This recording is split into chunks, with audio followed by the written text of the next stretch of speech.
नमस्ते साथियों, कैसे हैं आप सब। आप सभी का स्वागत है ड्रीम सेतु एजुकेशन में और मैं हूं आदर्श उपाध्याय। आज हम लोग करेंगे आचार्य रामचंद्र शुक्ल के जो महत्वपूर्ण कथन है और जो बहुत ज़्यादा इम्पोर्टेंट भी है। ग्रियर्सन की पुस्तक the modern vernacular literature of northern Hindustan को इन्होंने क्या कहा था? बड़ा कविवृत्त संग्रह। ठीक। शिव सिंह सरोज व इस्तवार दाला लिटरेचर इंदोई हिंदुस्तानी रचना को इन्होंने वृत्त संग्रह मात्र कहा। इसको the modern vernacular literature of northern Hindustan को बड़ा वृत्त संग्रह, शिव सिंह सरोज और इस्तवार दाला लिटरेचर इंदुई हिंदुस्तानी को वृत्त संग्रह। शुक्ल ने मिश्र बंधु विनोद पुस्तक को बड़ा भारी कविवृत्त संग्रह या प्रकांड कविवृत्त संग्रह कहा। तो बड़ा भारी मतलब क्यों? इसमें 3 लोग हैं मिश्र बंधु, इसको ऐसे समझ सकते हैं कि इसमें 3 लोग हैं। ठीक। तथा मिश्र बंधुओं को परिश्रमी संकलन करता कहा। मिश्र बंधुओं को मित्र लिखा हुआ है, मिश्र। चलिए, इन्होंने क्रोचे के अभिव्यंजनावाद एवं कुंतक के वक्रोक्तिवाद का तुलनात्मक विवेचन करके अभिव्यंजनावाद को भारतीय वक्रोक्तिवाद का विलायती उत्थान कहा है। बहुत इंपॉर्टेंट है, पूछा भी गया है ये वाला। इन्होंने क्रोचे के अभिव्यंजनावाद एवं कुंतक के वक्रोक्तिवाद का तुलनात्मक विवेचन किया, यानी कि आलोचना किया करके अभिव्यंजनावाद को भारतीय वक्रोक्तिवाद का विलायती उत्थान कहा है। शुक्ल ने कबीर की भाषा को सदुकड़ी भाषा कहा। अब अभिव्यंजनावाद है किसका? क्रोचे का। ठीक। चलिए,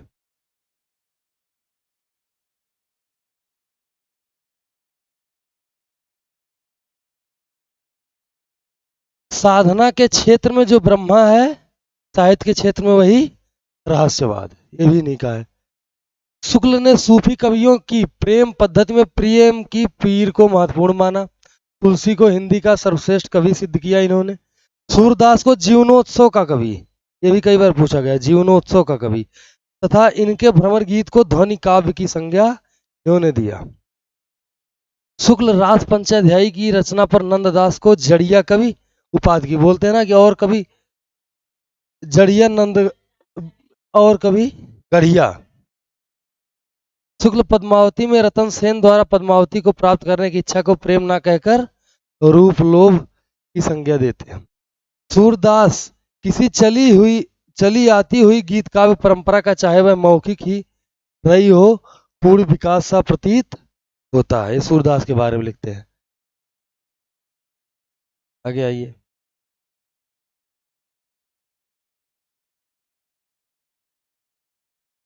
सूरदास की भक्ति ही मेरुदंड पुष्टि मार्ग है। वात्सल्य सूर उनको कहते हैं, सूरदास को। आचार्य शुक्ल और डॉक्टर राम कुमार वर्मा ने विद्यापति को क्या कहा? शुद्ध श्रृंगारी काव्य। और बच्चन सिंह ने क्या कहा है? जातीय कवि। आएगा आएगा, सब आएगा। धनानंद को लाक्षणिक मूर्तिमत्ता और प्रयोग वैचित्र का कवि तथा साक्षात रस मूर्ति का कवि कहा।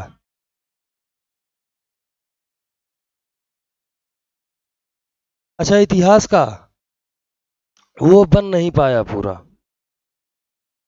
हिंदी में लक्षण, अब प्रकरण से 1 से 2 क्वेश्चन आते, इससे ज्यादा आएगा नहीं। शुक्ल का है, जैसे मान लीजिए अभी किसी से पूछो हिंदी साहित्य की तैयारी करना, कौन सी बुक पढ़े, तो सब आंख बंद करके वही शुक्ल बताते हैं। लेकिन अब ऐसा है कि शुक्ल पढ़ के कुछ होने वाला नहीं, ना शुक्ल पढ़ के होगा ना सरस्वती पांडे पढ़ के। टेक्स्ट पे ज्यादा फोकस, बहुत ज्यादा। और आधुनिक काल में बच्चन सिंह से बहुत ज्यादा आता है, बच्चन सिंह का कथन बहुत ज्यादा आधुनिक काल में। और रीतिकाल से पहले, जैसे मान लीजिए रीतकाल से पहले का कोई कथन आया हुआ है तो उस पे बहुत सारे दिए हुए हैं, लेकिन शुक्ल पे हम रिस्क ले सकते हैं, शुक्ल वाला सही हो सकता है। आधुनिक काल में ऐसा नहीं कर सकते। आधुनिक काल में बच्चन सिंह पर ले सकते हैं या रामविलास शर्मा पर। हिंदी में लक्षण ग्रंथों की परिपाटी पर रचना करने वाले जो सैकड़ों कवि हुए आचार्य कोट में नहीं आवे, वे कवि ही हैं। भाषा के लक्ष्य एवं व्यंजक बल की सीमा कहाँ तक है, इसकी पूरी परख घनानंद को ही थी। चलिए,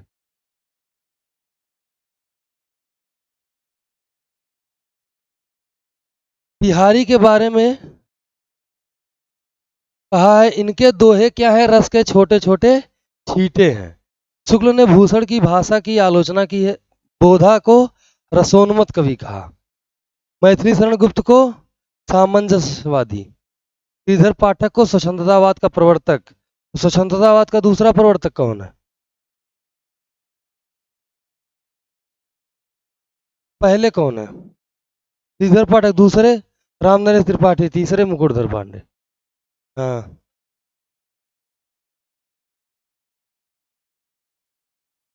छायावाद। उनकी पुस्तक में सबसे पहले छायावाद का जिक्र हुआ था, जो लेख लिखे थे। स्वच्छंदतावाद के तीन है, पहले श्रीधर पाठक हैं, श्रीधर पाठक, फिर आते हैं रामनरेश त्रिपाठी, उसके बाद मुकुटधर पांडे।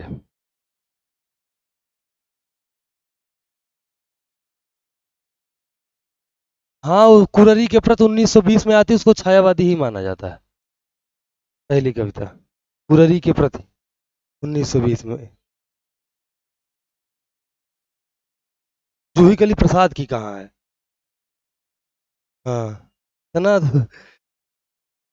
सदा सुख लाल नियाज को, और सुनिए, चंद्रगुप्त, स्कंदगुप्त और ध्रुव स्वामिनी, यहाँ से कथन आना तय है, और कथन में सबसे ज्यादा आता है गीत, उसने कहा है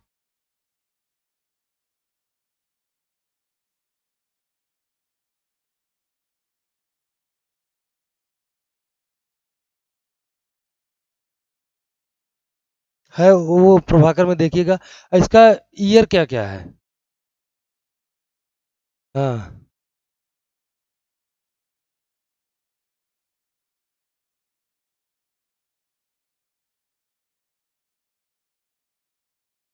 चलिए, सदा सुखलाल नियाज को हिंदी गद्य का प्रवर्तक माना है, आचार्य शुक्ल ने छायावाद को मधुचर्या का है।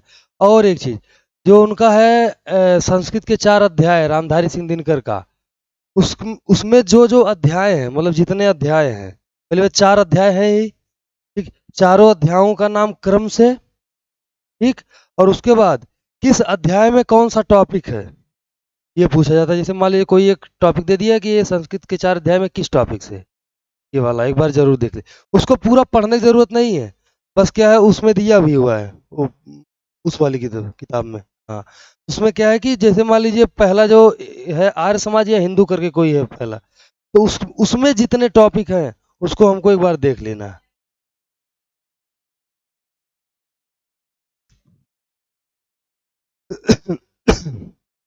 मुझे जहां तक लग रहा है कि 18 या 20 में एग्जाम होगा। चलिए, आचार्य शुक्ल ने छायावाद को विव्यंजनावाद का विलायती संस्करण माना, ठीक, पंत को छायावाद का प्रतिनिधि व प्रथम कवि कहा। यदि प्रबंध काव्य, ये वाला गलत है, वक्रोक्तिवाद को बोले थे ना? नहीं नहीं नहीं, ठीक तो है। नहीं नहीं, अभिव्यंजनावाद को वक्रोक्ति का विलायती संस्करण माने हैं, और छायावाद को अभिव्यंजनावाद का विलायती संस्करण माने, ये है। समझ में आया? पंत, हाँ, छायावाद में तो एक ही कवि को पसंद करते हैं थोड़ा सा, पंत को, नहीं तो।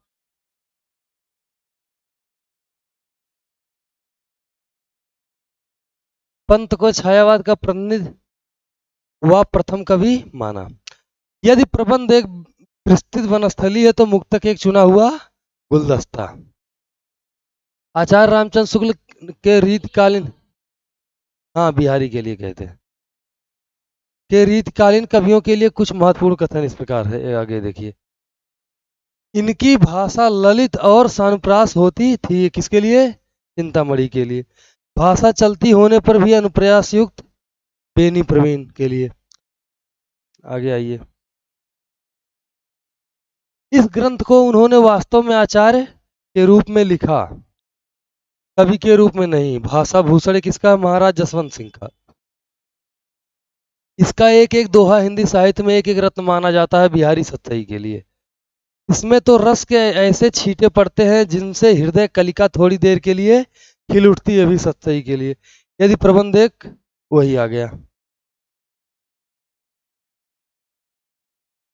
चलिए, जिस कवि में कल्पना की समाहार शक्ति के साथ भाषा की समाहार शक्ति जितनी अधिक होगी उतनी ही वह मुक्तक की रचना में सफल होगा। एक इसके लिए बिहारी के लिए कहते हैं।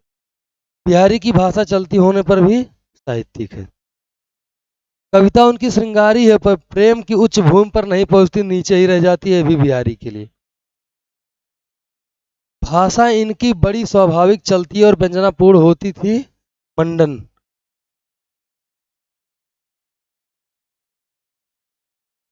इनका सच्चा कवि हृदय था। इसका मतिराम के लिए। रीतकाल के प्रतिनिधि कवियों में पद्माकर को छोड़ रीतकालीन के प्रतिनिधि कवियों में पद्माकर को छोड़ और किसी कवि में मतिराम की चलती और सरल व्यंजना नहीं मिलती थी। ये क्या कहते किसके लिए? मतिराम के लिए। उनके प्रति भक्ति और सम्मान की प्रतिष्ठा हिंदू जनता, ये तो भूषण का ही है। हिंदू जनता के प्रति प्रतिष्ठा, ऐसे सीधा याद कर लो, क्योंकि ये उनके दरबारी कवि थे शिवाजी के। ठीक, और शिवाजी हिंदू साम्राज्य की स्थापना करना चाह रहे थे। तो जहां से हिंदू आए भूषण मार देना। भूषण के वीर रस के उद्धार, वीर रस के उद्गार सारी जनता के हृदय की संपत्ति हुए विभूषण के लिए। जिसकी रचना को जनता का हृदय स्वीकार करेगा उस कवि की कीर्ति तब तक बराबर बनी रहेगी जब तक स्वीकृत रहेगी। भूषण के लिए भी।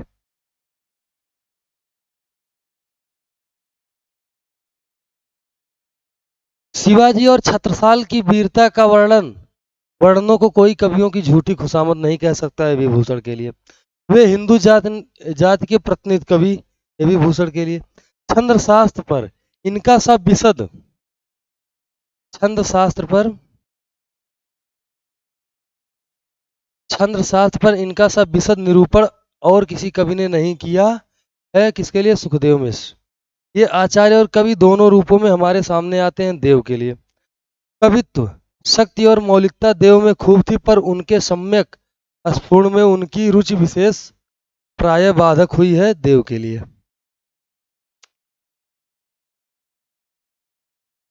रीतकाल के कवियों में ये बड़े ही प्रगल्भ और प्रतिभा संपन्न कवि थे, इसमें संदेह नहीं।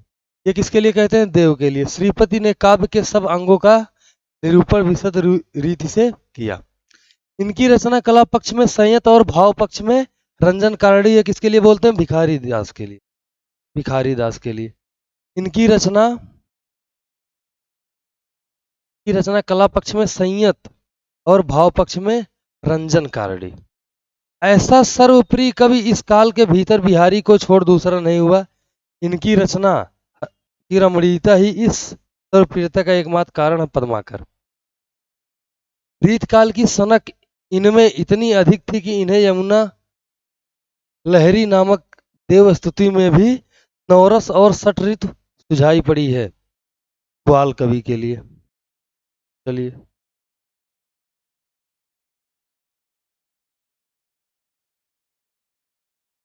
सठ ऋतुओं का वर्णन इन्होंने विस्तृत किया है, वहीं पर श्रृंगारी उद्दीपन के ढंग का ग्वाल के लिए।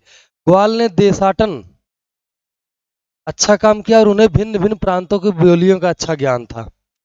अब तक पाई गई पुस्तकों में यह भाषा योग वशिष्ठ ही सबसे पुराना है जिसमें गद्य अपने परिष्कृत रूप में दिखाई पड़ता है। भाषा योग वशिष्ठ को परिमार्जित किसकी थी? भाषा योग वशिष्ठ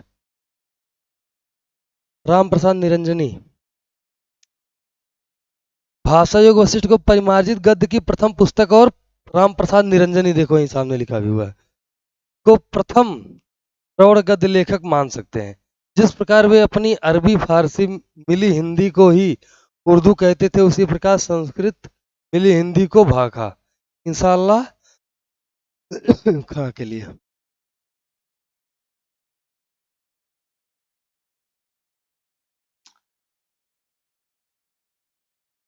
अभी हिंदी में कविता हुई कहाँ? सूर, तुलसी, बिहारी आदि ने जिसमें कविता की हो वह तो भाखा है, हिंदी नहीं। ये किसका कथन है? शुक्ल का नहीं है, ये अयोध्या प्रसाद खत्री का है। इनकी एक पुस्तक है बड़ी, खड़ी बोली हिंदी का आंदोलन, हिंदी खड़ी बोली का आंदोलन या खड़ी बोली, 1884 में आती, पूछा भी जाता है। हाँ तो वही 1884 में। आरंभिक काल के चारों लेखकों में हिंसा की भाषा सबसे चटकीली, मटकीली और मुहावरेदार और चलती है। ये ईसा अल्लाह खां के बारे में, चटकीली मटकीली। असली हिंदी का नमूना लेकर उस समय राजा लक्ष्मण सिंह ही आगे बढ़े। इससे भी बड़ा काम उन्होंने यह किया कि साहित्य को नवीन मार्ग दिखाया और वे उसे शिक्षित जनता के सहचर में ले आए। भारतेंदु हरिश्चंद्र के लिए कहते हैं प्रेम में पुरानी परंपरा का निर्वाह अधिक दिखाई पड़ता है। यहाँ पुरानी परंपरा से मतलब इससे है भाषा से।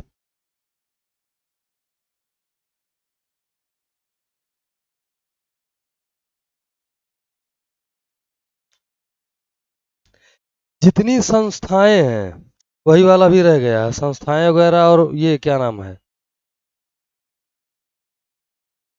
विश्व हिंदी सम्मेलन, ये सब जरूर तैयार कर लेना। यहाँ से तो एक क्वेश्चन आता ही आता है, एक दो क्वेश्चन। जैसे थियोसॉफिकल हो गया, आर्य समाज, प्रार्थना समाज, ये सब। विलक्षण बात यह है कि आधुनिक गद्य साहित्य की परंपरा का प्रवर्तन नाटकों में हुआ। अंग्रेजी ढंग का मौलिक उपन्यास पहले पहले लाला श्रीनिवास दास का परीक्षा गुरु ही निकला था। भारतेंदु हरिश्चंद्र की भाषा को हरिश्चंद्री हिंदी कहा है शुक्ल ने। भारतेंदु हरिश्चंद्र की भाषा को क्या कहा? हरिश्चंद्री हिंदी। शुक्ल ने भारतेंदु के नाटक सत्य हरिश्चंद्र को बांग्ला से अनुदित नाटक माना है। वे सिद्ध इनके कौन कौन से नाटक हैं भारतेंदु के अनुदित नाटक? चलिए बताइए आप लोग।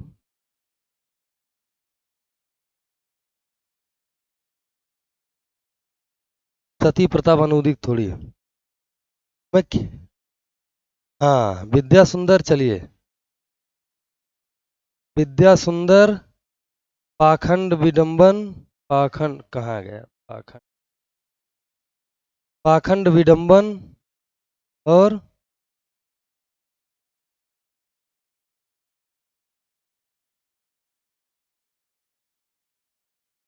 मुद्रा राक्षस, आगे दुर्लभ बंधु, दुर्लभ बंधु, दुर्लभ बंधु, हाँ दुर्लभ बंधु। और कौन था? रत्नावली, रत्नावली। और धनंजय विजय, धनंजय विजय, कर्पूर मंजरी। इसका ट्रिक मैंने क्या बताया था? है?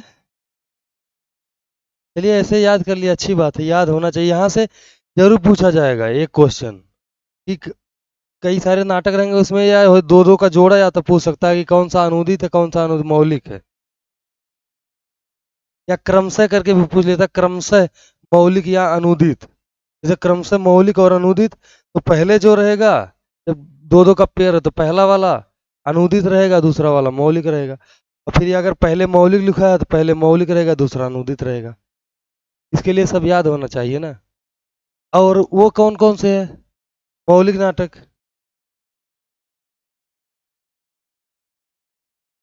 हाँ, सती प्रथा तो सबसे लास्ट में आता है, अधूरा नाटक उनका। हाँ, वैदिकी हिंसा, हिंसा ना भवति, वैदिकी हिंसा, हिंसा ना भवति, हिंसा ना भवति। आगे क्या आप लोगों ने बताया? चंद्रावली, विशस्य, हाँ विशस्य, विस्मोद्धम, विस्मोद्धम, अंधेर नगरी। आगे सत्यवादी हरिश्चंद्र उसमें नीचे वाले में। अंधेर नगरी, इसके बाद नील देवी, देवी प्रेम जोगनी। प्रेम जोगनी में काशी में होने वाले बाह्य आडंबरों का चित्रण किया गया। ये क्वेश्चन कई बार पूछा गया प्रेम जोगनी में। फिर और कौन सा बच रहा है? सती प्रताप। सती प्रताप।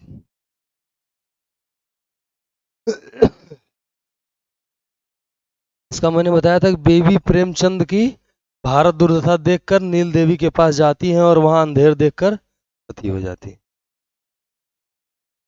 चलिए, शुक्ल ने भारतेंदु के नाटक सत्य हरिश्चंद्र को बांग्ला से अनुदित नाटक माना। वे सिद्धवाड़ी के अत्यंत सरल हृदय कवि थे भारतेंदु हरिश्चंद्र के लिए।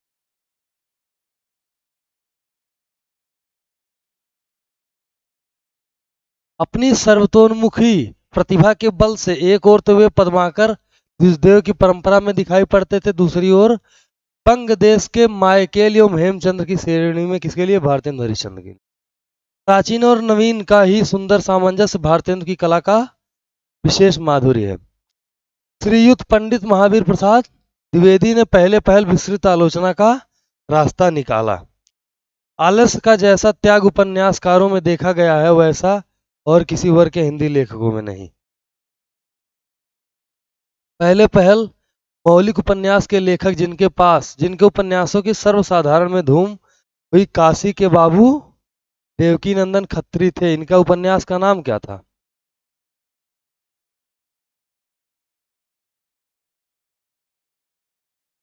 है?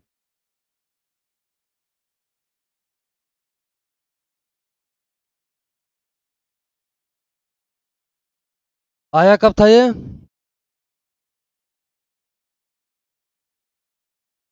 और दूसरा इनका आया यही इसी नाम से, चंद्रकांता संतति। संतति ये कब आता है?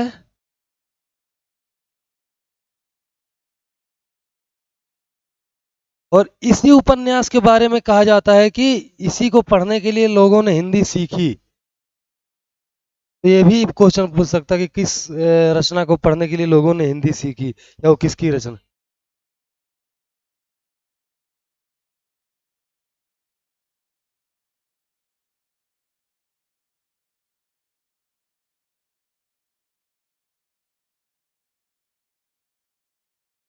ये वास्तव में घटना प्रधान कथानक या किस्से हैं।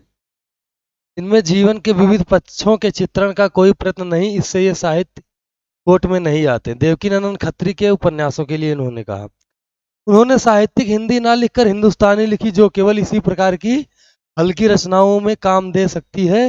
ये भी देवकीनंदन खत्री के लिए। उपन्यासों का ढेर लगा देने वाले दूसरे मौलिक उपन्यासकार किशोरीलाल गोस्वामी। इनको और क्या कहा जाता है किशोरीलाल गोस्वामी को? नहीं, अच्छा, इनको नहीं कहा जाता है। उनको जासूसी उपन्यासकार किसे कहा जाता है? गोपाल राम कहमे। हाँ, वो गोस्वामी से मुझे यहाँ याद आ रहा। साहित्य की दृष्टि से उन्हें हिंदी का पहला उपन्यासकार कहना चाहिए। किसके लिए? किशोरीलाल गोस्वामी के लिए।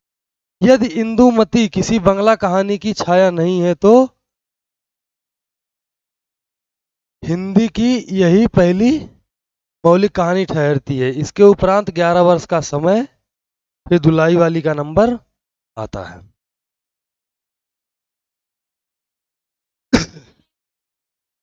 ये वाला 1903 में आता ना।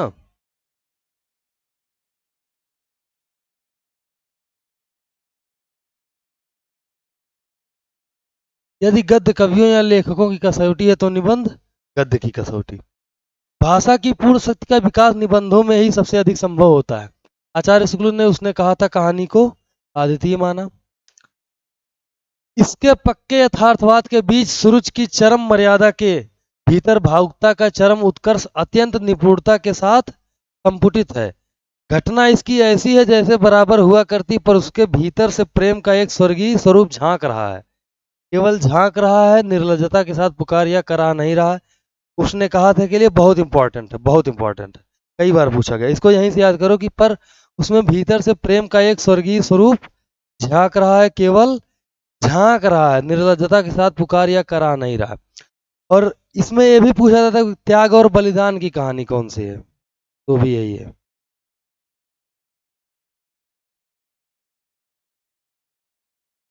इसकी घटनाएं ही बोल रही है, पात्रों के बोलने की अपेक्षा नहीं है। आचार्य शुक्ल ने महावीर वीर प्रसाद द्विवेदी के लेखों को क्या कहा? बातों का संग्रह। बातों का संग्रह इनके लेखों को कहा इन्होंने। द्विवेदी जी के लेखों को पढ़ने से ऐसा जान पड़ता है कि लेखक बहुत मोटी अक्ल के पाठकों के लिए लिख रहा है। पंडित गोविंद नारायण मिश्र के गद्य को समास अनुप्रास में गुथे शब्द गुच्छों का एक अटाला समझना चाहिए।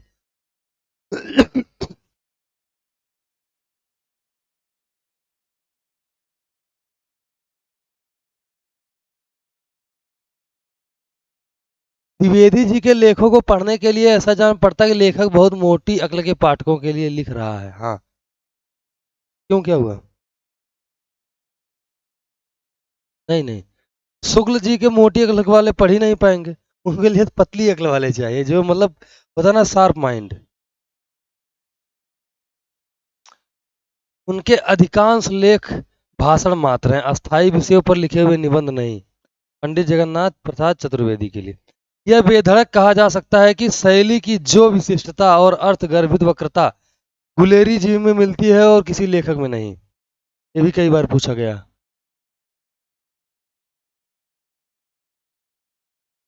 समालोचना के दो प्रधान वर्ग होते हैं, निर्णयात्मक और व्याख्यात्मक, ये शुक्ल जी मानते हैं।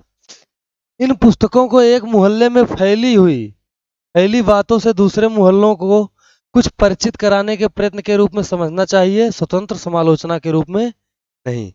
महावीर प्रसाद द्विवेदी की आलोचनात्मक पुस्तकों के लिए कहते हैं। चाहिए, यद्यपि द्विवेदी जी ने हिंदी के बड़े बड़े कवियों को लेकर गंभीर साहित्य समीक्षा का अस्थाई अस्थाई साहित्य नहीं प्रस्तुत किया, पर निकली पुस्तकों, हाँ, पर नई निकली पुस्तकों की भाषा आदि की खरी आलोचना करके हिंदी साहित्य का बड़ा भारी उपकार किया। यदि द्विवेदी जी ना उठ खड़े होते तो जैसी अव्यवस्थित व्याकरण वृद्ध और ऊट पटांग भाषा चारों ओर दिखाई पड़ती थी, उनकी परंपरा जल्दी ना रुकती। उसके भाव से लेखक सावधान हो गए और जिनमें भाषा की समझ और योग्यता थी उन्हें सुधार किया। व्याकरण, यहाँ देखिए व्याकरण लिखा हुआ है, कहाँ गया? अव्यवस्थित, इसीलिए ये निराला की कविताओं को लौटा देते थे, क्योंकि वो किसमें लिखी हुई रहती थी? मुक्तक में। और ये चाहते थे कि परंपरा में लिखी हुई आए, छंद में रहे। फिर मुक्तक भी एक तरह का छंद होता है, लेकिन ये मानते ही नहीं थे बेचारे। चलिए, प्रसाद जी ने अपना क्षेत्र प्राचीन हिंदू काल के भीतर, ये बहुत इंपॉर्टेंट, मोस्ट इंपॉर्टेंट, इसको नोट भी कर सकते हैं। प्रसाद जी ने अपना क्षेत्र प्राचीन हिंदू काल के भीतर चुना और प्रेमी जी ने मुस्लिम काल के भीतर। प्रसाद के नाटकों में स्कंदगुप्त और प्रेमी के नाटकों में रक्षाबंधन बहुत महत्वपूर्ण है, बहुत ज्यादा महत्वपूर्ण है। नहीं नहीं, हरिकृष्ण प्रेमी प्राचीन हिंदू काल के भीतर चुना और प्रेमी जी ने मुस्लिम काल के भीतर। प्रसाद के नाटकों के स्कंदगुप्त श्रेष्ठ और इनके में रक्षाबंधन में कोई रानी रहती है, हिंदू रानी, वो ओ हुमायूं तो राखी भेजती, वही वाला है।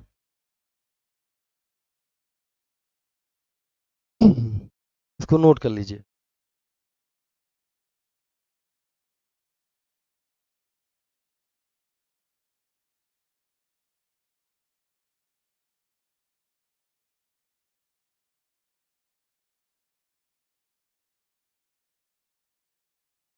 चलिए, डॉक्टर नगेंद्र की सुमित्रानंद पुस्तक ही ठिकाने की मिली छायावाद की आलोचना के संबंध में ये कहते हैं, केवल नगेंद्र की सुमित्रानंदन पुस्तक ही ठिकाने की मिली। आगे आइए।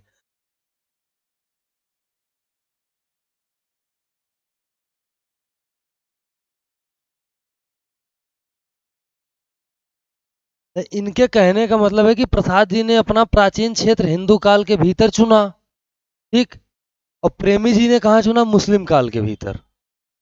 हाँ, जब इन्होंने इनका प्रसाद के नाटकों का काल कौन सा? भाई चंद्रगुप्त वाला, तब जो हिंदू राजा वाले हैं। और यहाँ पे क्या था? हुमायूं से पहले बाबर था, शेरशाह थे। यही सब तो कहने का मतलब, जब नाटक में जिसका वर्णन इन्होंने किया है, मतलब जिस समय का, वो इन्होंने मुस्लिम काल लिया है और वो हिंदू काल। काव्य अधिकतर भाव व्यंजनात्मक और वर्णनात्मक है।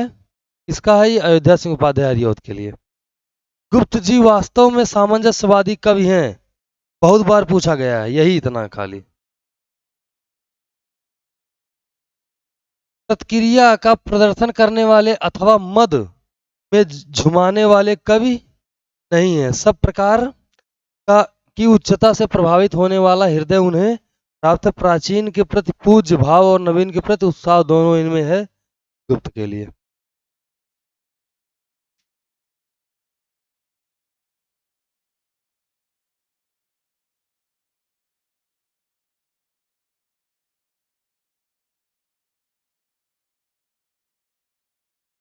उसका प्रधान लक्ष्य काव्य शैली की ओर था, वस्तु विधान की ओर नहीं।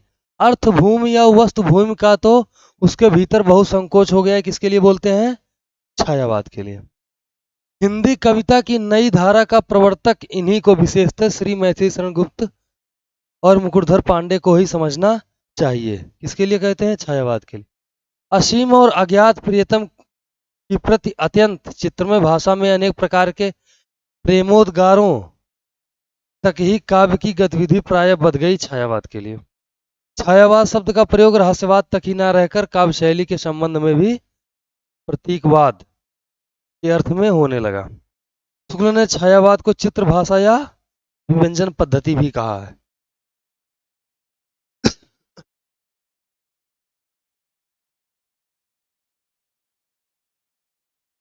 ये वाला क्वेश्चन कई बार पूछा गया है, ये वाला।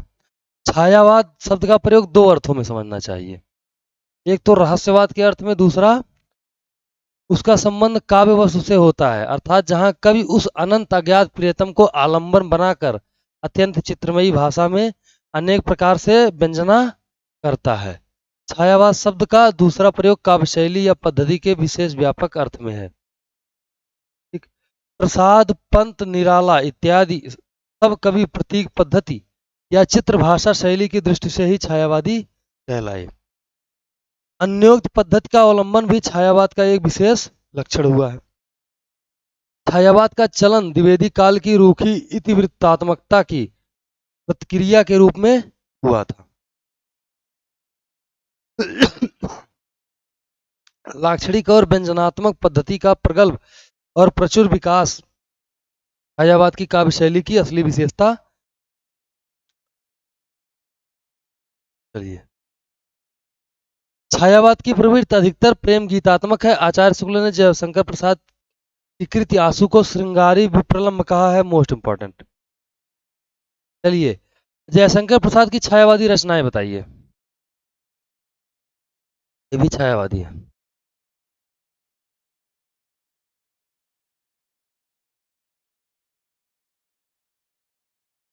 क्या मैंने बताया था?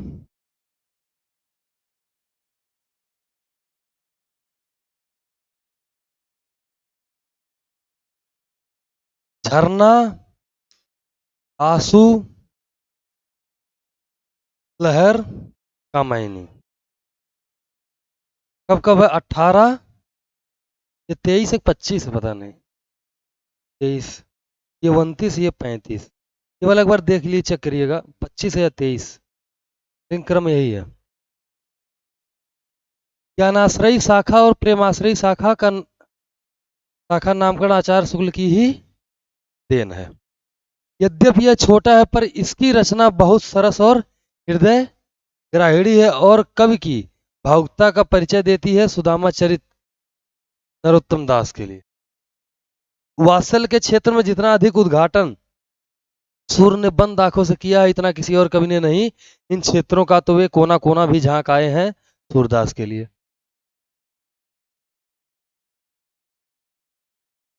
रामचंद्र शुक्ल ने भूषण को हिंदू जाति का प्रतिनिधि कवि कहा है। छत्रसाल और शिवाजी की वीरता पूर्वक रचनाओं के लिए। आचार्य शुक्ल ने घनानंद को साक्षात रसमूर्ति कहा।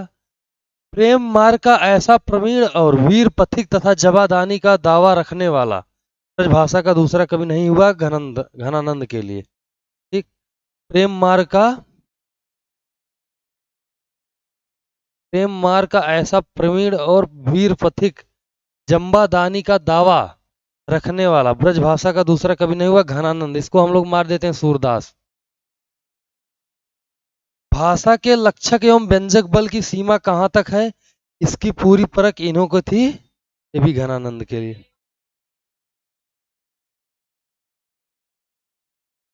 क्या मतलब? प्रेम मार्गी नहीं, वो प्रेम मार्ग है। तो सूरदास कहाँ, घनानंद है ना। हाँ हाँ भाई, जब यहाँ ब्रज भाषा देखते हैं ना,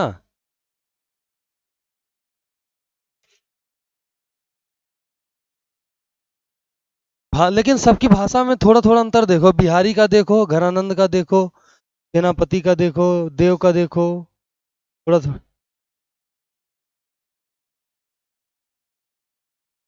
लेकिन बिहारी की तुरंत समझ में आ जाती है एक ही बार पढ़ने पे। भाषा के लक्षक एवं व्यंजक बल की सीमा कहाँ तक है, इनको पूरी परख थी। रीतकाल के कवियों में यह बड़े ही प्रतिभा संपन्न कवि थे। किसके लिए? देव के लिए। चलिए।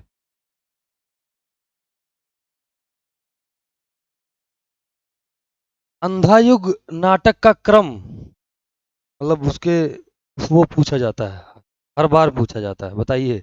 चलिए, अभी अचानक से ध्यान आ गया।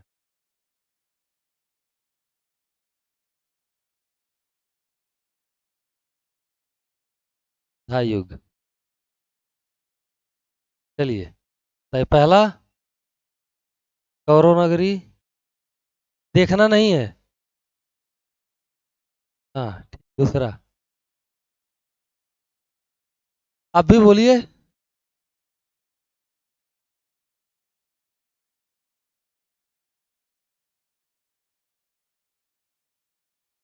मैं इसका ट्रिक क्या बताया था?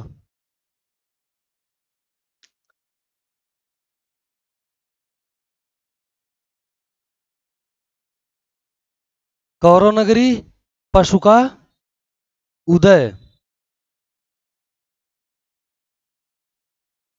अश्वत्थामा का अर्ध सत्य। अश्वत्थामा, अश्वत्थामा का अर्ध सत्य। फिर गांधारी, गांधारी का शाप, कौरव नगरी, पशु का उदय, अश्वत्थामा कर गांधारी का शाप, कपा। ये गड़बड़ा रहा है। था तो यही, कौरव नगरी, पशु का उदय, अश्वत्थामा का अर्ध सत्य।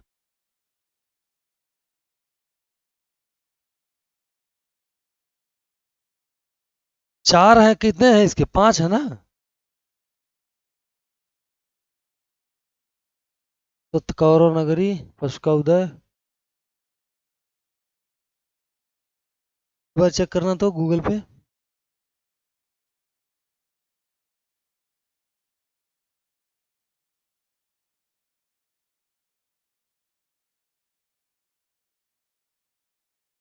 बीच में कोई एक छूट रहा है।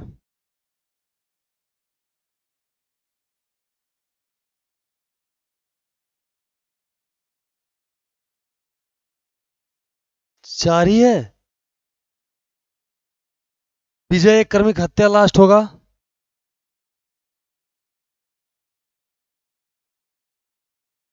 हाँ, वो तो समापन है। अच्छा हाँ, ठीक तो है। हाँ ठीक तो है। देखो, हाँ, विजय कर्मिक हत्या, उसके बाद लास्ट है प्रभु की मृत्यु। और चौथे वाले के बाद यहीं पे अंतराल आता है। अंतराल में क्या होता है? पंख, पहिया और चक्र, इस नाम से इसका चैप्टर है, चौथे के बाद।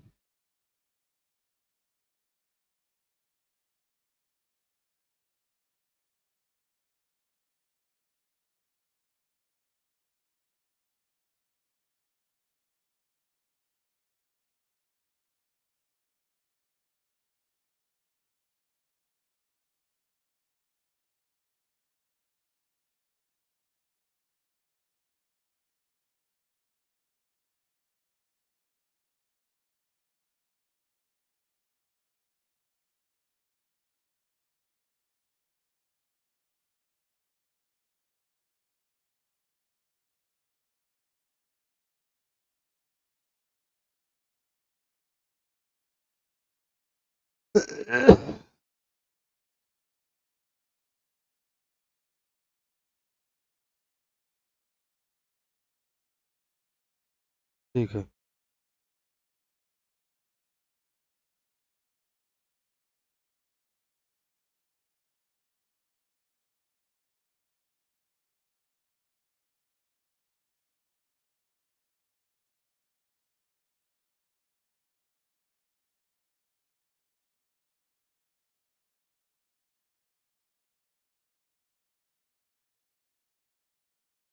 ये क्वेश्चन जरूर आएगा, आता ही आता है।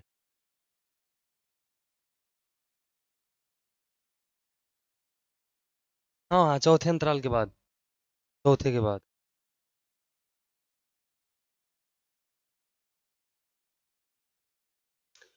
आचार्य शुक्ल के अनुसार बोधा एक रसिक कवि थे। हिंदी रीत ग्रंथों की अखंड परंपरा एवं रीतिकाल का आरंभ आचार्य शुक्ल चिंतामणि मानते हैं। केशव को कठिन काव्य का प्रेत शुक्ल ने उनकी क्लिष्टता के कारण कहा। कठिन गद्य का प्रेत किसे कहा जाता है? कठिन काव्य का प्रेत केशव को, और कठिन गद्य का प्रेत, गद्य का प्रेत अज्ञे।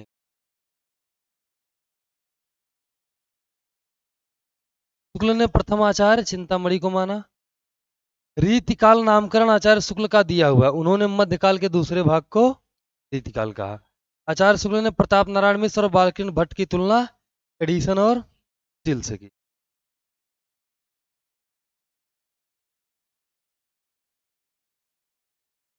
आलोचना का कार्य है किसी साहित्यिक रचना की अच्छी तरह से परीक्षा करके उसके रूप गुण और अर्थव्यवस्था का निर्धारण करना। भाषा साहित्य और समाज को एक साथ रखकर मूल्यांकन करने वाले आलोचक माने जाते हैं कौन? शुक्ल और रामविलास शर्मा। चिंतामणि और रसमीमांसा शुक्ल के सैद्धांतिक आलोचना ग्रंथ हैं। कविता क्या है? काव्य में साधनावस्था, सात्मक बोध के विविध रूप, काव्य में प्राकृतिक दृश्य, भारतेंदु हरिश्चंद्र, तुलसी का मार्ग, मानस की धर्मभूमि।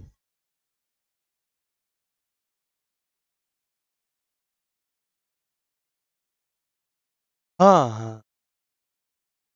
ये वाला देखिए, कविता क्या है? काव्य में लोक मंगल की साधनावस्था, रसात्मक बोध के विविध रूप, काव्य में प्राकृतिक दृश्य, भारतेंदु हरिश्चंद्र, तुलसी का भक्ति मार्ग, मानस की धर्मभूमि, काव्य में रहस्यवाद आदि शुक्ल के अनमोल रत्न माने जाते।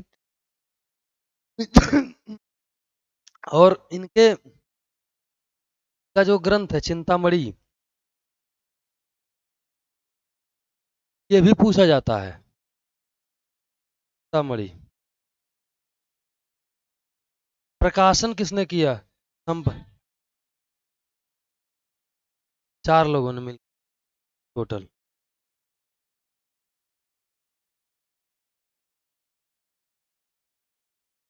जगदीश चतुर्वेदी। तीसरा किसने किया? तीसरा नामवर सिंह ने। ये वाला लिखवाया भी था मैं, याद है? पता नहीं। अब्बास। चलिए।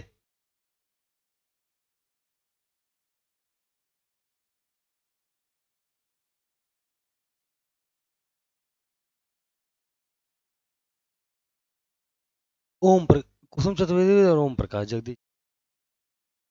शुक्ल का प्रथम निबंध साहित्य है जो 1904 ईस्वी में प्रकाशित हुआ। आचार्य शुक्ल मनोवैज्ञानिक आलोचना के जनक माने जाते हैं। शुक्ल विचारात्मक निबंधों को ही सर्वश्रेष्ठ मानते हैं। हिंदी आलोचना को साहित्यिक रूप आचार्य शुक्ल ने प्रदान किया। हिंदी के पुराने कवियों को समालोचना के लिए सामने लाकर मिश्र बंधुओं ने बेशक बड़ा जरूरी काम किया। उनकी बातें समालोचना कही जा सकती हैं या नहीं, ये दूसरी बात है। कौन कहता है? आचार्य शुक्ल। ये रसवादी आलोचक भी माने जाते हैं। आगे आइए। शुक्ल ने रस को हृदय की मुक्तावस्था कहा। जिस प्रकार आत्मा की मुक्तावस्था ज्ञान दशा कहलाती है, उसी प्रकार हृदय की मुक्तावस्था रस दशा कहलाती है। हृदय की इसी मुक्त की साधना के लिए मनुष्य की वाणी जो शब्द विधान करती है उसे कविता कहते हैं। आचार्य शुक्ल। नाद सौंदर्य से कविता की आयु बढ़ती है, ये पूछा गया है। आचार्य शुक्ल। आचार्य शुक्ल छायावाद के निंदक। आगे आइए। जायसी के पद्मावत को हिंदी का श्रेष्ठ प्रबंध काव्य माना है। आचार्य शुक्ल ने भक्ति आंदोलन को पराजित मनोवृत्ति का परिणाम और मुस्लिम राज्य की प्रतिष्ठा की प्रतिक्रिया माना। आचार्य शुक्ल के अनुसार रीतिकाल को श्रृंगार काल भी कह सकते। कविता क्या है? काव्य में लोग मंगल की साधनावस्था, साधारणीकरण और व्यक्ति वैचित्यवाद आदि निबंध सैद्धांतिक आलोचना के अंतर्गत आते हैं। भारतेंदु हरिश्चंद्र, तुलसी का मार्ग, मानस की धर्मभूमि आदि निबंध व्यवहारिक आलोचना के अंतर्गत इनके आते हैं। क्या गया ये? हिंदी की सैद्धांतिक आलोचना को परिचय और सामान्य विवेचन के धरातल से ऊपर उठाकर गंभीर स्वरूप प्रदान करने का श्रेय शुक्ल जी को ही है। आचार्य शुक्ल के आदर्श कवि तुलसीदास जी हैं। उन्होंने जितना अधिक महत्व उन्हें दिया तथा जैसा सूक्ष्म विश्लेषण इनके काव्य का किया, वैसा वे किसी अन्य कवि का नहीं कर पाए। श्याम सुंदर दास ने आत्मकथा में यह स्वीकार करते हुए लिखा भी है कि आचार्य शुक्ल ने शब्द सागर बनाया, शब्द सागर ने आचार्य शुक्ल को। इसमें यह भी पूछा जाता है कि आचार्य शुक्ल के इतिहास ग्रंथ का पहला नाम क्या था? हिंदी साहित्य का विकास, जो मैं दिया भी था, आप लोगों ने गलत किया था, याद आया? वो हिंदी शब्द सागर की भूमिका के रूप में लिखा गया था, वही बाद में हिंदी साहित्य का इतिहास नाम से। शुक्ल जी की मृत्यु पर जैसी शोक कविता निराला ने लिखी, वैसी आज तक किसी की मृत्यु पर नहीं लिखी। आचार्य रामचंद्र शुक्ल ने कविता क्या है, साहित्य काव्य में रहस्यवाद आदि निबंधों से सैद्धांतिक समीक्षा का सूत्रपात। शुक्ल ने पहली बार रस विवेचन को मनोवैज्ञानिक आधार दिया। इस रस मीमांसा में रस के शास्त्रीय विवेचन की मौलिक व्याख्या प्रस्तुत की गई। लोक हृदय में हृदय के लीन होने की दशा का ही नाम रस दशा है। लोक हृदय में लोक में हृदय के लीन होने की दशा का नाम ही रस दशा। शुक्ल सूरदास को शुक्ल ने प्रेम का जिसके अंतर्गत पालन एवं रंजक आते हैं कवि माना है, और तुलसीदास को करुणा का जिसके अंतर्गत लोक रक्षा का भाव आता है। ये भी पूछा जाता है कि तुलसीदास और इनको सूरदास को क्या कहा था? इनको लोक रंजन, इनको लोक रक्षक। तुलसीदास शुक्ल जी के आदर्श कवि हैं। तुलसी को ही केंद्र बिंदु में रखकर शुक्ल जी ने अपनी आलोचना के मानदंड निश्चित किए।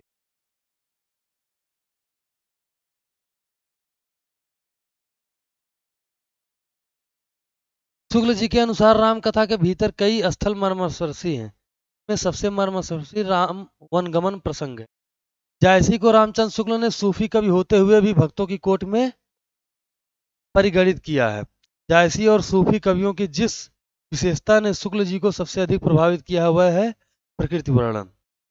शुक्ल जी श्रीधर पाठक और रामनरेश त्रिपाठी को सही अर्थों में स्वच्छंदतावादी कवि माना है। आचार्य शुक्ल जी छायावाद के आध्यात्मिक रहस्यवाद की रूप क्या है? आचार्य शुक्ल छायावाद के आध्यात्मिक रहस्यवादी रूप के विरोधी थे। ये तो बेचारे, देखिए, श्रीधर पाठक और रामनरेश त्रिपाठी को सही अर्थों में स्वच्छंदतावाद का कवि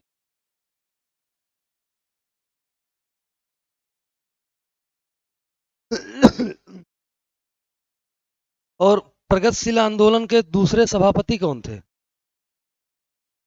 प्रगतिशील लेखक संघ के पहले सभापति, दूसरे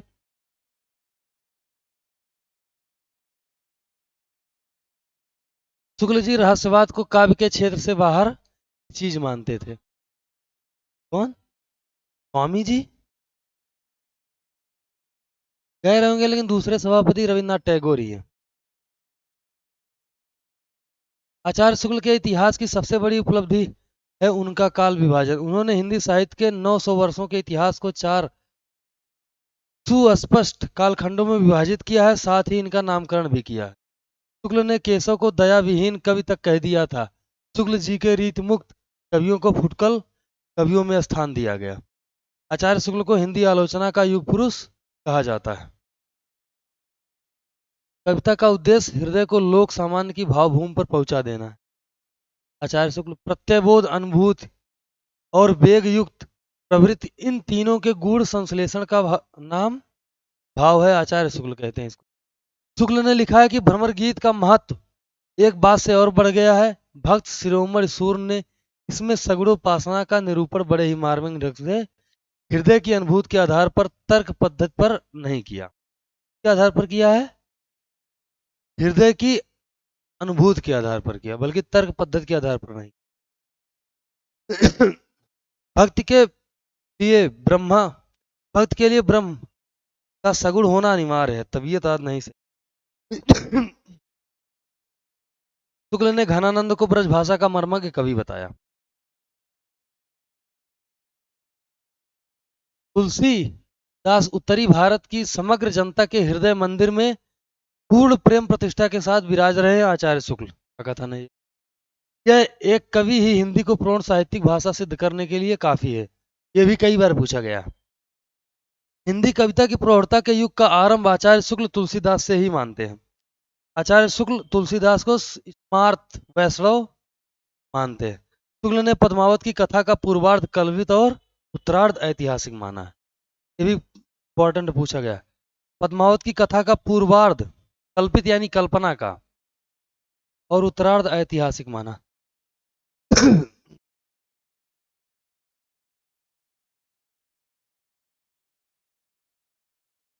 इसमें कोई संदेह नहीं कि कबीर ने ठीक मौके पर जनता के उस बड़े भाग को संभाला जो नाथपंथियों के प्रभाव से प्रेम भाव और भक्ति रस से शून्य शुष्क पड़ता जा रहा था। आचार्य शुक्ल के अनुसार सिद्धों की उद्धृत रचनाओं की भाषा मिश्रित अपभ्रंश या पुरानी हिंदी की काव्य भाषा है। हिंदी समीक्षा और आचार्य शुक्ल के लेखक नामवर सिंह।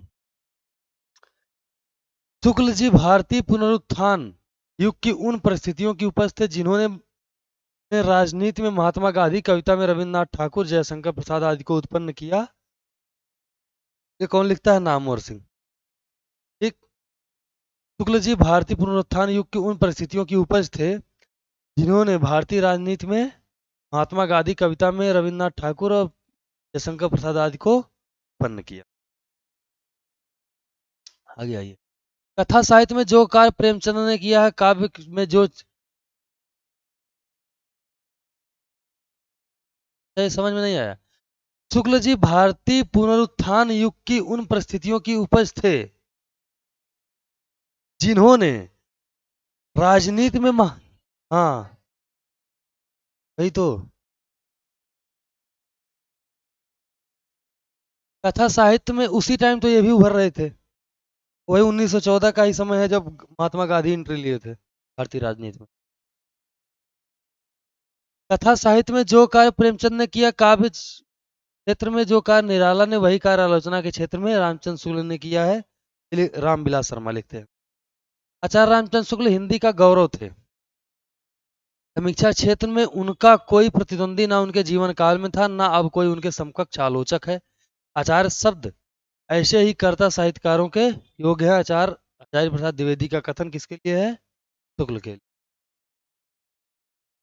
भारतीय काव्यालोचन शास्त्र का इतना गंभीर और स्वतंत्र विचारक हिंदी में तो दूसरा हुआ ही नहीं।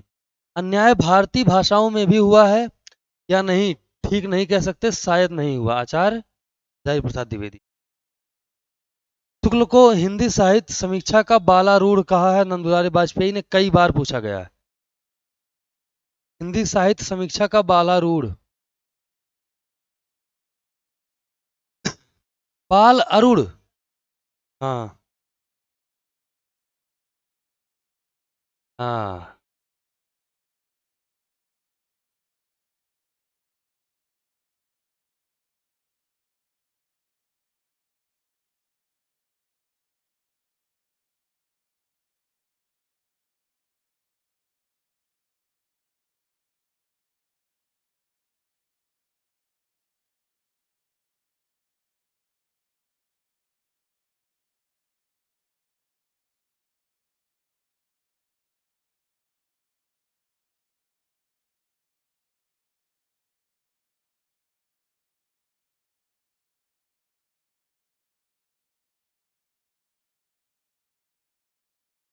आचार्य शुक्ल को भवभूत का सम्मान धर्मा आचार्य कहा रामविलास शर्मा ने। आज तक हिंदी की समीक्षा में आचार्य शुक्ल का आधार स्तंभ है डॉक्टर भगवंत स्वरूप मिश्र। अरे कल एक वीडियो आया में एक लड़का अपनी गर्लफ्रेंड को पीट रहा था, मार रहा था, है ना? लड़का मुस्लिम था। हाँ। और उस लड़के को सब लोग मतलब मारने के लिए घेरे। वो लड़की अब उस लड़के के पक्ष में हो गई तुरंत। मेरा बे, मेरा बॉयफ्रेंड है, ये है वो है, भाई साहब। हैं? इसीलिए लोग जाते नहीं।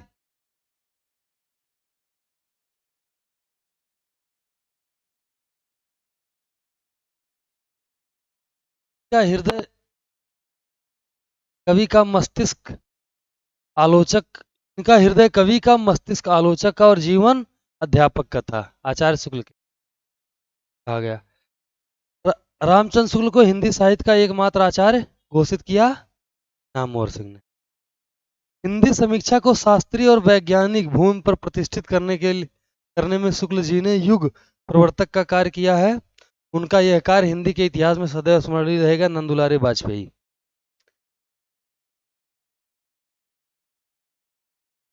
नहीं नहीं नहीं नहीं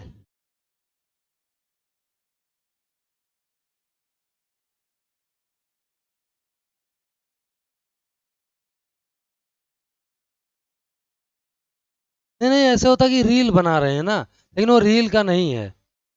पता चल जाता है, रील में पता चल जाता है।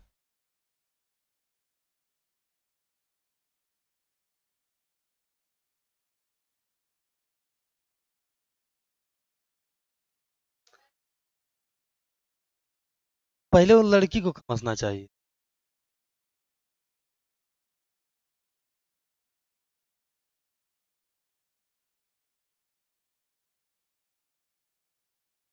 प्रत्येक देश का साहित्य वहां की जनता की चित्तवृत्तियों का संचित प्रतिबिंब है। हिंदी साहित्य का आदिकाल संवत 1050 से लेकर संवत 1350 तक, अर्थात महाराज भोज के समय से लेकर हम्मीर देव के समय के कुछ पीछे तक माना जा सकता है। जब तक भाषा बोलचाल में थी तब तक, कि जब तक वह भाषा या देश भाषा ही कहलाती रही, जब वह भी साहित्य की भाषा हो गई तब उसके लिए अपभ्रंश शब्द का व्यवहार होने लगा। वहां देखो बालासोर में एक्सीडेंट हुआ है, कोई संगठन नहीं पहुंचा, लेकिन सब बजरंग दल आरएसएस वाले बेचारे एकदम पहुंचे, ब्लड डोनेट, एबीवीपी वाले।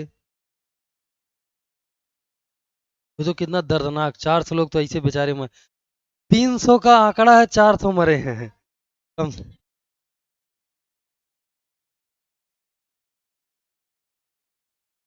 3 ट्रेन लड़ी। बस थोड़ी सी गलती की वजह से हुई। नहीं, स्पीड ज्यादा नहीं थी, सिग्नल नहीं था, जैसे मान लीजिए तीनों पटरी थी, ठीक, इस पे मालगाड़ी खड़ी थी, इस पे मालगाड़ी खड़ी थी, और जो कोरोमंडल आ रही थी इधर से, ये इस पर आ रही थी।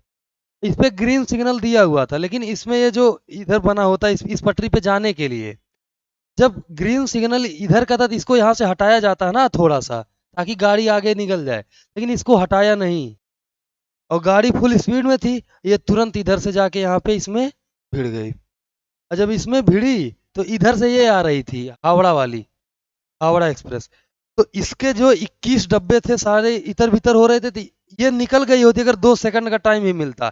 इसके लास्ट के डिब्बे जो है, इसके लास्ट के डिब्बे में आके छटके लगेगा, इसका 2 डिब्बा तुरंत पलट गया हुआ। और इसका तो 2100 डिब्बा पूरा एकदम ये था। स्पीड ओवर स्पीड नहीं थी, 130 की स्पीड वहां पे थी मतलब चलने के लिए, लेकिन उस टाइम वो 128 पे थी।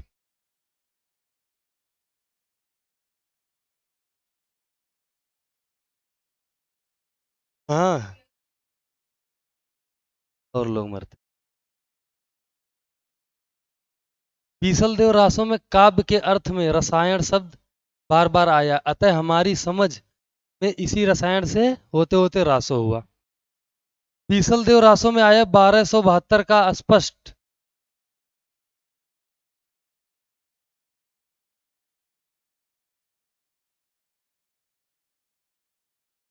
का स्पष्ट रूप यहाँ होना चाहिए ना। ये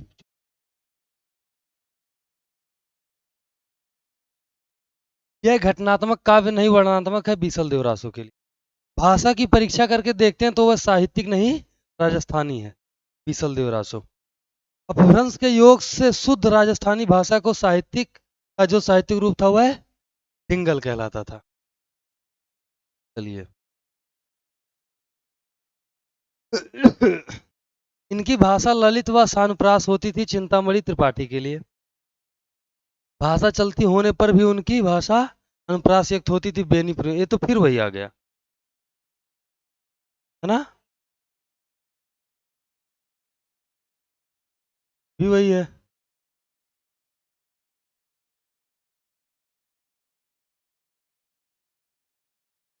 नहीं नहीं रिपीट नहीं, ये भी रिपीट है। हाँ संयत भाव पक्ष। आगे आइए।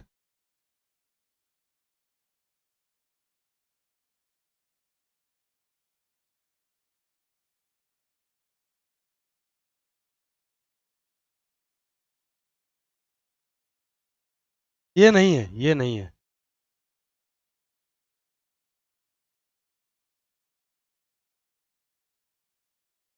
हमें अपने दृष्टि से दूसरे देशों के साहित्य को देखना होगा, दूसरे देशों की दृष्टि से अपने साहित्य को। ठीक। प्रेम दूसरों की आंखों से नहीं अपनी आंखों से देखता है। भक्ति धर्म की रसात्मक अनुभूति है। साहसपूर्ण आनंद की उमंग का नाम ही उत्साह है। यदि प्रेम स्वप्न है तो श्रद्धा जागरण। ठीक। प्रेम परिचय प्रेम का प्रवर्तक है, बैर क्रोध का आचार्य या मुरब्बा है।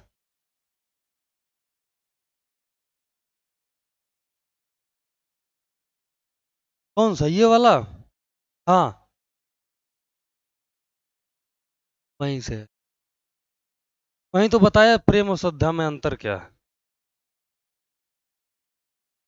इन कालों की रचना, कालों की रचनाओं की विशेष प्रवृत्ति के अनुसार ही उनका नामकरण किया गया। फिर वही आ गया, क्या गया ये। हाँ। सिद्धों की उद्धृत रचनाओं की भाषा देश भाषा मिश्रित अपभ्रंश या पुरानी हिंदी काव्य भाषा। सिद्धों में सर यानी सरपाह सबसे पुराने अर्थात विक्रम संवत 690 के माने जाते हैं। कबीर आदि संतों को नाथ पंथियों से जिस प्रकार साखी और बानी शब्द मिले उसी प्रकार साखी और बानी के लिए बहुत कुछ सामग्री और सधुकड़ी भाषा भी। बीसल देव रासों में काव्य के अर्थ में रसायन शब्द बार बार आया है, अतः हमारी समझ में इसी रसायन शब्द से होते होते रासो हो गए। आगे आइए।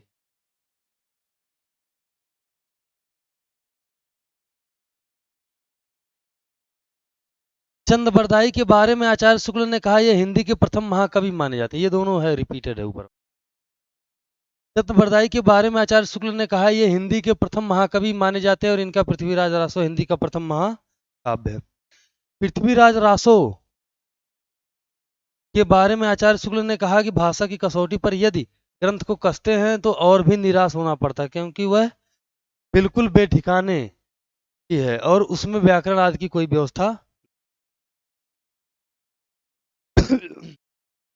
विद्यापति के पद अधिकतर श्रृंगार के ही हैं जिनमें नायिका और नायक राधा कृष्ण हैं।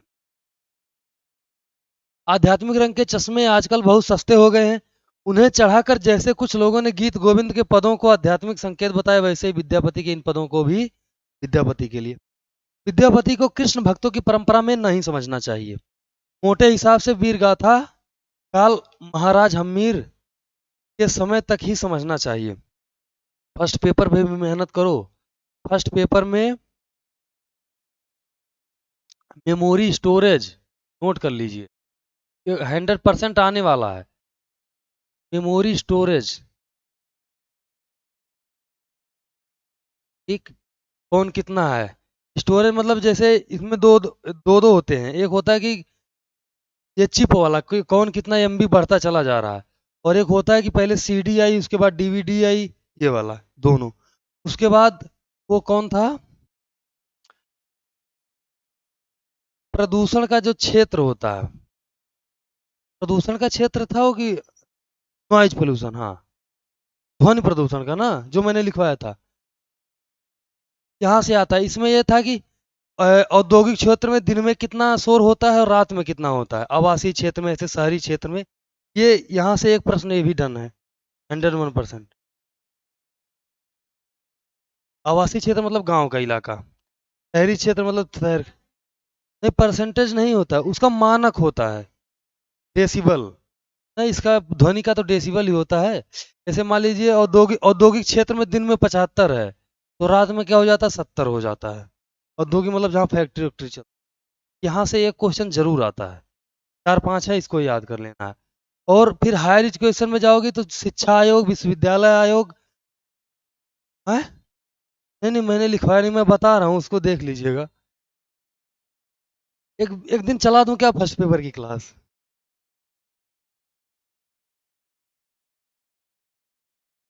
चलिए एक दिन चलाते हैं। हाँ हाँ ठीक। ये यहाँ से क्वेश्चन 101% इसका तो आना ही आना। ऐसे क्या क्या ना, मतलब एक एक क्वेश्चन जोड़ जोड़ के हमारा बढ़ जाएगा। फर्स्ट पेपर ऐसे भी नहीं आता है, कम आता है। हिंदी वालों को तो फर्स्ट पेपर में ही लंका लगी रहती।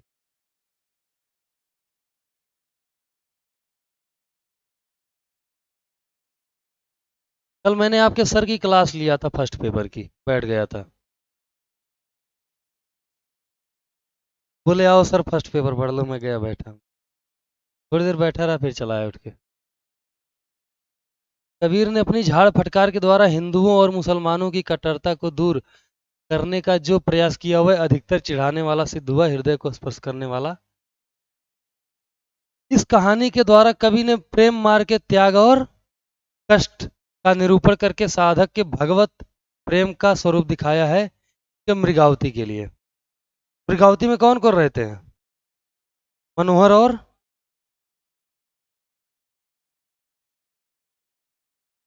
और चंदा हैं। मनोहर दोनों में, मनोहर मधुमालती में भी रहता है, उसमें मधुमालती और मनोहर रहती है। इसमें मनोहर और इसके साथ और भी एक कोई है, हो सकता है मृगावती ही हो। मनोहर और मृगा, चंदायन, लोरिक और चंदा। हाँ। अच्छा। को स्टार, इसको को स्टार कहा जाता है। हाँ।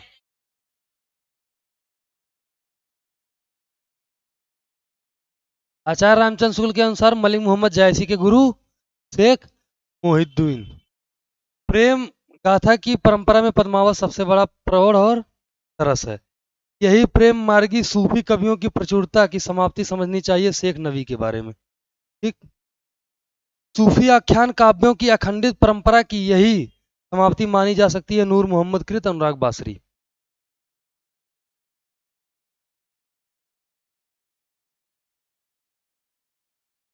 नूर मोहम्मद को हिंदी भाषा में कविता करने के कारण जगह जगह इसका सबूत देना पड़ा कि वे इस्लाम के पक्के अनुयायी थे। इस परंपरा में मुसलमान कवि हुए हैं केवल एक। इस परंपरा में सब मुसलमान कवि हुए हैं, केवल एक हिंदू। आचार्य शुक्ल ने सूरदास की तरफ इशारा किया। जनता पर चाहे जो प्रभाव पड़ा हो, उक्त गद्दी के भक्त शिष्यों ने क्या,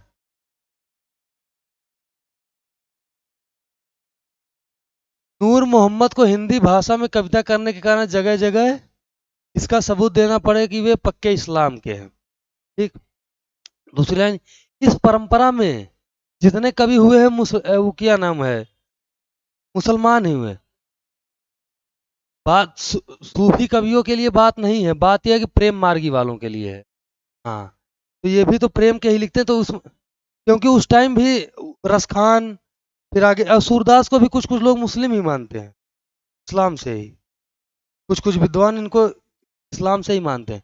पहले इस्लाम में थे, फिर हिंदू में आए। उसमें भी देखिए रसखान, रहीम, फिर कबीर, ये दुनिया भर के। तो वही कह रहे हैं कि इस परंपरा में जितने आते हुए हैं सब मुस्लिम ही है, केवल एक हिंदू मिला है। सूरदास की तरफ इशारा करते हैं। वैसे हिंदू तो वो भी थे, तुलसीदास जी। हाँ? जनता पर चाहे जो प्रभाव पड़ा हो, पर उक्त गद्दी के भक्त विषयों ने सुंदर सुंदर पदों का जो मनोहर प्रेम संगीत धारावाही उसने मुरझाते हुए हिंदू जाति जीवन को तरस और प्रफुल्लित किया। श्री वल्लभाचार्य के लिए सूर की बड़ी भारी विशेषता है नवीन प्रसंगों की उद्भावना। ये बड़े भारी कृष्ण भक्त और गोस्वामी विठल दास जी के बड़े कृपा पात्र थे रसखान।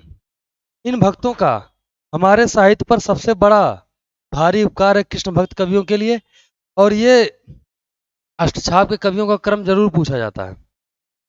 अष्टछाप इसकी स्थापना कब हुई थी?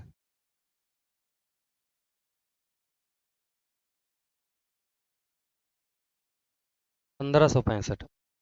इसके बताइए चलिए। पहले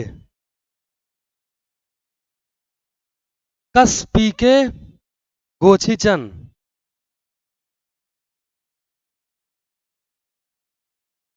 कस पी के गोछीचन। हाँ चलिए अब लिखिए कृष्णदास। कृष्णदास, सूरदास, परमानंद, फिर कुंभन, फिर आगे गोविंद स्वामी, गोविंद स्वामी, शीत स्वामी, चतुर्भुज दास और नंददास क्रम है इसका। कस पी के गोछीचन, ठीक। चतुर्भुज के बाद नंददास।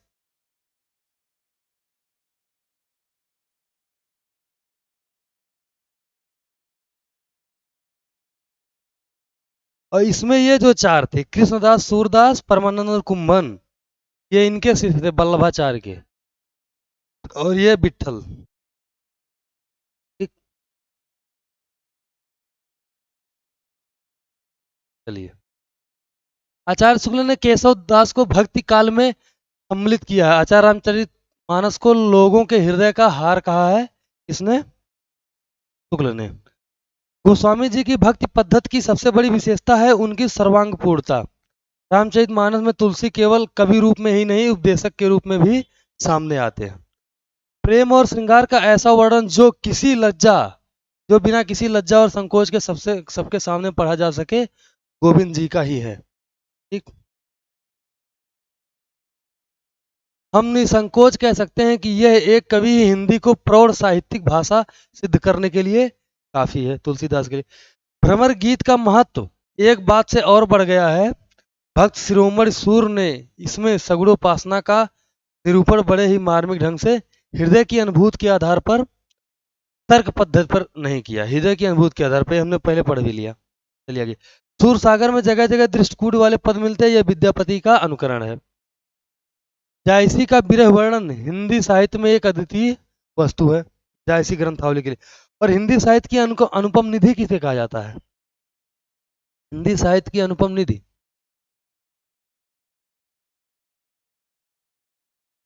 हिंदी साहित्य की अनुपम निधि,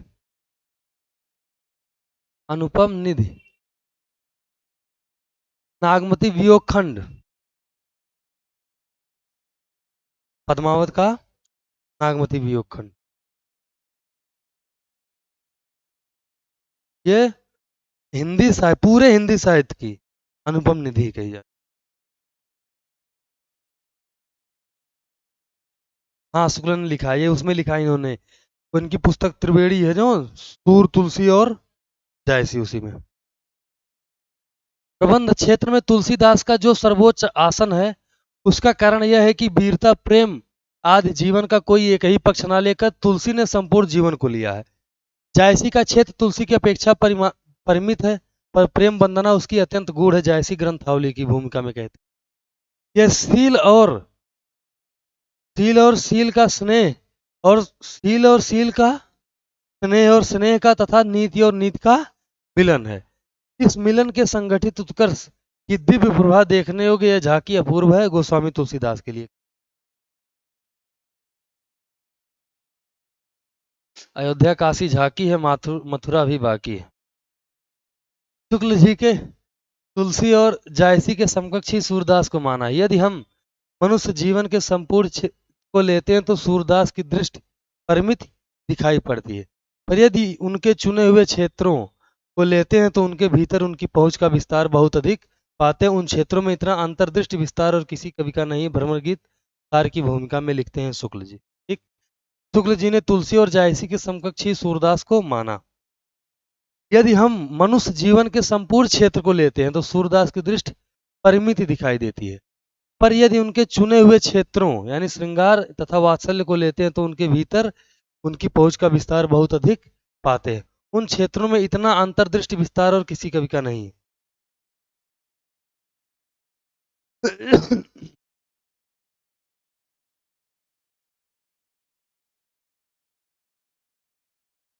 गद्य का आविर्भाव गद्य का आविर्भाव आधुनिक काल की सबसे प्रधान घटना है। संवत 1860 यानी कि 1803 ईस्वी के लगभग हिंदी गद्य का प्रवर्तन तो हुआ, पर उसके साहित्य की अखंड परंपरा उस समय से नहीं चली। साहित्य के योग्य स्वच्छ सुव्यवस्थित भाषा में लिखी कोई पुस्तक 1941 के पूर्व नहीं मिलती। संवत 1807 और 1915 के बीच का काल गद्य रचना की दृष्टि से प्राय शून्य ही मिलता है। गद्य की एक साथ परंपरा चलाने वाले 4 लेखकों में आधुनिक हिंदी साहित्य का पूरा पूरा आभास मुंशी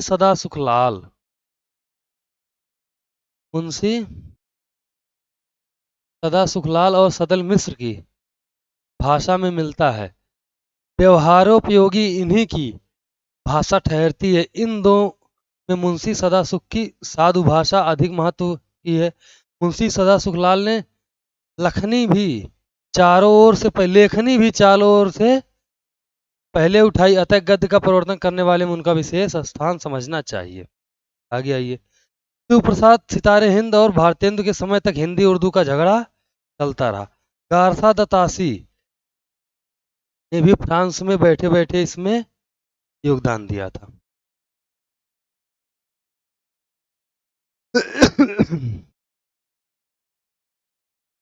गारसा दतासी ने संवत 1909 ईस्वी के आसपास हिंदी और उर्दू दोनों का रहना आवश्यक समझा और यह कहा, यद्यप मैं खुद उर्दू का बड़ा पक्षपाती हूं लेकिन मेरे विचार से हिंदी को भी भाषा या बोली कहना उचित नहीं है। कौन कहते? गारसा दतासी। गारसा दतासी मजहबी कट्टरपन की प्रेरणा से सैयद अहमद की भरपेट तारीफ करके उर्दू का पक्ष ग्रहण कर कहते हैं, इस वक्त हिंदी की हैसियत भी एक बोली की सी रह गई है जो हर गांव में अलग अलग ढंग से बोली जाती है। उन्होंने जिस प्रकार यानी भारतेंदु ने जिस प्रकार गद्य की भाषा को परिमार्जित करके उसे बहुत ही चलता मधुर और स्वच्छ रूप दिया, उसी प्रकार हिंदी साहित्य को भी नए मार्ग पर लाकर खड़ा किया। वह वर्तमान हिंदी गद्य के प्रवर्तक माने जाते हैं। भारतेंदु के लिए इन्होंने कहा। मुंशी सदासुखलाल की भाषा साधु होते हुए भी पंडिताऊ। लल्लू लाल में ब्रजभाषापन और सदल मिश्र में पूर्वीपन, ये भी पूछा जाता है। लल्लू लाल में ब्रजभाषा, ठीक है, पूर्वीपन, ठीक। इसको याद कैसे करना? ब्रज, लल्लू लाल कहाँ थे? ब्रज में। भगवान के छोटे लल्लू लाल बच्चे को बोला जाता है ना, तो ये ब्रज। इनका तो ऐसे ही समझ जाओ, एक याद हो जाता दूसरा याद हो जाता अपने आप। चलिए। राजा शिव प्रसाद का उर्दूपन शब्दों तक ही परिमित ना था, वाक्य विन्यास तक में घुसा।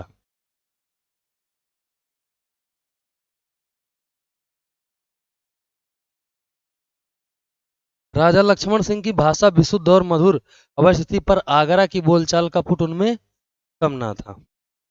भाषा का निखरा हुआ सामान्य रूप भारतेंदु की कला के साथ प्रकट हुआ।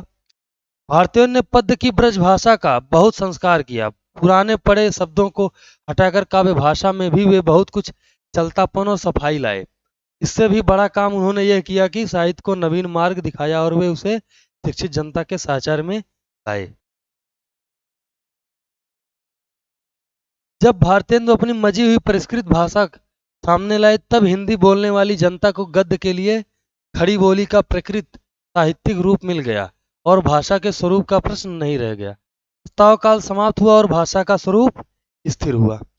भारतेंदु में हम 2 प्रकार की शैलियों का व्यवहार पाते हैं। उनकी भावावेश की शैली दूसरी है तथा तथ्य निरूपण की दूसरी।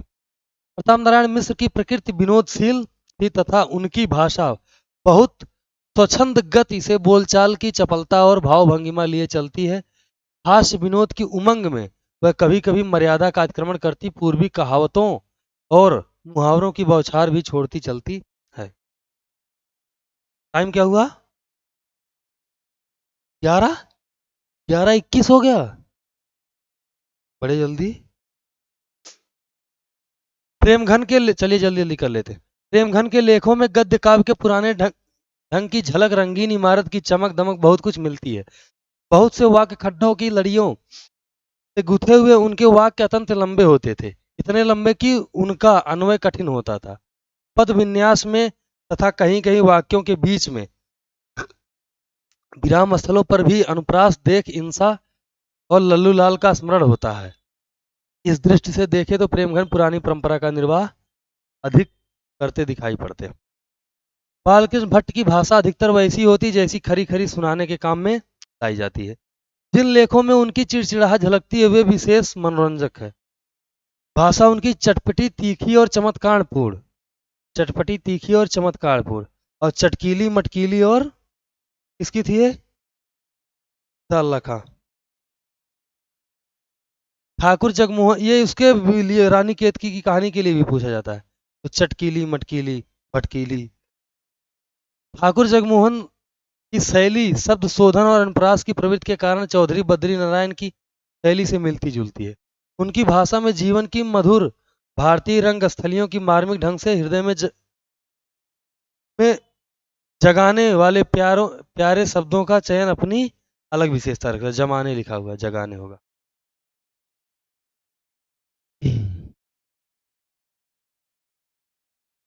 अंग्रेजी ढंग का मौलिक उपन्यास पहले पहल हिंदी में लाला श्रीनिवास दिग्दास का परीक्षा गुरु, उसके पीछे राधा कृष्णदास ने निस्सहाय हिंदू, बालकृष्ण भट्ट ने नूतन ब्रह्मचारी तथा सवाजाना एक सुजान नामक छोटे छोटे उपन्यास लिखे। हरिश्चंद्र ने बंग भाषा के एक उपन्यास के अनुवाद में हाथ लगाया था पर पूरा ना कर सके थे। बाबू गजाधर सिंह ने बंग विजेता और दुर्गेश नंदिनी का अनुवाद किया। संस्कृत की कादम्बरी की कथा भी उन्होंने बंगला के आधार पर लिखा।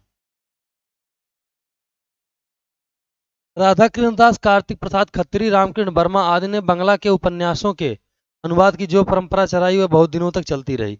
पहले पहल मौलिक उपन्यास लेखक जिनके उपन्यासों की सर्वसाधारण में धूम रही काशी के बाबू देवकी खत्री थे।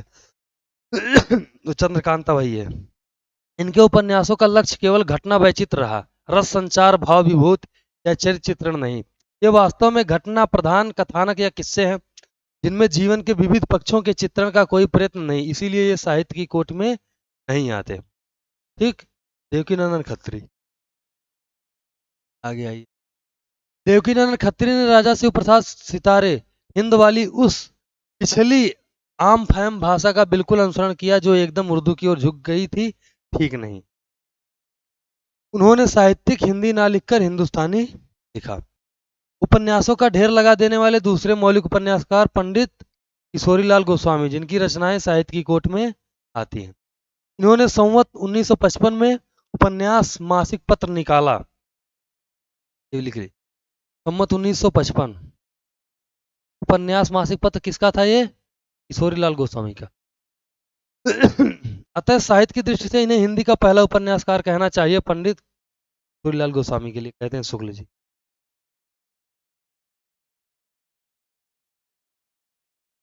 किशोरीलाल गोस्वामी के बहुत से उपन्यासों का प्रभाव नवयुवकों पर बुरा पड़ सकता है। उनमें उच्च वासनाएं व्यक्त करने वाले दृश्यों की अपेक्षा निम्न कोटि की वासनाएं प्रकाशित करने वाले दृश्य अधिक भी हैं और चटकीले भी। एक बात और खटकती है, वह उनका भाषा और के साथ मजाक। कुछ दिन पीछे किशोरीलाल गोस्वामी को उर्दू लिखने का शौक हुआ। उर्दू भी ऐसी वैसी नहीं, उर्दू ए मुदल्ला। इस शौक में कुछ आगे पीछे उन्होंने राजा शिव प्रसाद का जीवन चरित्र लिखा जो सरस्वती के आरंभ के 3 अंकों भाग संख्या 1, 2, 3, 4 में निकला। उर्दू जबान और शेर सुखन वैसे होता, सखुन नहीं, सुखन मतलब शेर कहा जाता है। सुखन का मतलब शेर होता है, कि बेढंगी नकल से उनके बहुत से उपन्यासों का साहित्यिक गौरव घट गया। प्रसिद्ध कवि और लेखक हरिऔध के दो उपन्यास ठेठ हिंदी का ठाठ और अधकिला फूल भाषा के नमूने की दृष्टि से लिखी गई, औपन्यासिक कौशल दृष्टि से आगे आइए। उनकी सबसे पहली लिखी पुस्तक वेनिस का बांका में जैसे भाषा संस्कृतपन की सीमा पर पहुंची हुई थी, वैसे ही इन दोनों ठेठपन की हद दिखाई देती है। अयोध्या सिंह उपाध्याय, हरिऔध। लज्जा मेहताराम अखबार नवीसी के बीच बीच में पुरानी हिंदू मर्यादा, हिंदू धर्म और हिंदू पारिवारिक व्यवस्था की सुंदरता और समीचीनता दिखाने के लिए छोटे बड़े उपन्यास भी लिखे, पर ये दोनों महाशय वास्तव में उपन्यासकार नहीं। उपाध्याय जी कवि हैं और मेहता जी पुराने अखबार नवीस। काव्यकोट में आने वाले भाव प्रधान उपन्यास जिनमें भावों या मनोविकारों की प्रगल्भ और वेगवती व्यंजना का लक्ष्य प्रधान हो। हिंदी में ना देख ब्रज भाषा में काफी देख बाबू ब्रज नंदन सहाय ने दो उपन्यास इस ढंग के प्रस्तुत किए। नंबर 1 कौन था है? सौंदर्य उपासक और राधा कांत, दोनों इनके उपन्यास। आगे आइए। बाबू रामकृष्ण वर्मा ने चित्तौड़ चातकी 1952 का बंग भाषा से अनुवाद किया। चित्तौड़ चातकी चित्तौड़ के रघुवर राजवंश की मर्यादा के विरुद्ध समझी गई और इसका इतना विरोध हुआ कि सब कापियां गंगा में फेंक दी गई। गोपाल राम गहमरी बंग भाषा के गारहस्थ उपन्यास के अनुवाद में तत्पर मिलते हैं। भाषा इनकी चटपटी और वक्रतापूर्ण है। ये गुण लाने के लिए कहीं कहीं उन्होंने पूर्वी शब्दों एवं मुहावरों का बेधड़क प्रयोग किया। आगे आइए। कहानी यहीं तक रहने दें, अब टेस्ट दे लो आप लोग, ठीक है? चलिए।